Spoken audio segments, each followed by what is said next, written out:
নমস্কার বন্ধুরা, news today চ্যানেলে আপনাদের সবাইকে স্বাগত। শুধু ভেঙ্কটেশ আইয়ার যে কেকেআর থেকে বাদ পড়ছে সেটা নয়, এবার আন্দ্রে রাসেলকেও কেকেআর বাদ দিতে চলেছে। আইপিএল 2026 মিনি অকশনের আগে কেকেআর বড় সিদ্ধান্ত নিতে চলেছে। আইপিএল এ চেন্নাই এবং মুম্বাই ইন্ডিয়ান্সের পর যদি কোনো সফল দল থাকে সেটি হলো কলকাতা নাইট রাইডার্স। কারণ তিনবার চ্যাম্পিয়ন হয়েছে এই কলকাতা নাইট রাইডার্স।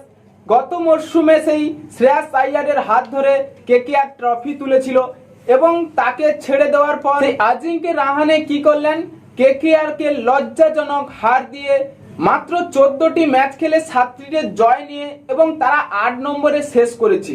কিন্তু এভাবে যদি কেকেআর যদি 2026 সালে সেই আজিঙ্কে রাহানেকে আবারও ক্যাপ্টেন্সি করে দেওয়া হয় তাহলে বড় ভুল করবে। কারণ আইপিএল 2026 এর মিনি অকশনে কেকেআর কে ভালো ক্যাপ্টেন্সি খুঁজতে হবে এবং যে দলটাকে পরিচালনা করবে সেই মাঠের মধ্যে যাকে পুরো সিদ্ধান্ত নিতে হবে। সেই ইডেনে কি এবার আসবে সেই ভালো এক কেকেআর এর অধিনায়কত্ব করার ক্যাপ্টেন, এবং আন্দ্রে রাসেলকে যে ছেড়ে দেবে তার কোনো সন্দেহ নেই। কিন্তু আপনাদের মনে আছে হয়তো সেই 2014 সাল থেকে কেকেআর এর সঙ্গে যুক্ত রয়েছে এই আন্দ্রে রাসেল। কারণ সেই আন্দ্রে রাসেল তিনবার ট্রফি জয় করার সম্মুখেও তিনি ছিলেন এবং তার যে সেই বিধ্বংসী batting Russell in the muscle, সেই প্রবাদটি এবার আর দেখতে পাচ্ছি না রাসেলের কাছ থেকে।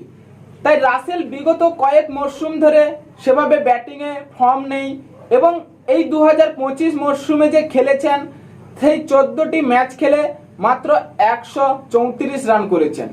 এভাবে যদি খেলতে থাকে তাহলে ভবিষ্যতের দিকগুলি কেকেআর কিভাবে ভাববে। তাই ভবিষ্যতের দিকে ভাবতে গিয়ে কেকেআর এই বয়সী আন্দ্রে রাসেলকে এবার ছেড়ে দিচ্ছে, কারণ তার বয়সটাও হয়ে গিয়েছে 37। তাই বয়স করা যে ক্রিকেটার তাকে যদি ভবিষ্যতের দিকেই তো ভাবা যাবে না। তাই কেকেআর এবার 2026 সালে আন্দ্রে রাসেলেরও লিস্টে নাম রেখেছে, তাকে রিলিজ করে দেবে।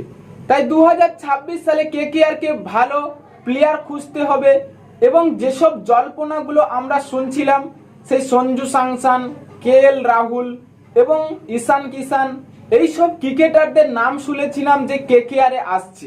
কতটা সত্যি হবে সেটা 2026 মিনি অকশনেই দেখা যাবে। এবং কিছুদিন আগেই আপডেট বেরিয়ে আসছে রোহিত শর্মা নাকি মুম্বাই ইন্ডিয়ান্স ছেড়ে কেকেআর এ আসছে। তাই এটাও কতটা সত্যি সেটা 2026 সেই ডিসেম্বর মাসেই আমরা জানতে পারবো।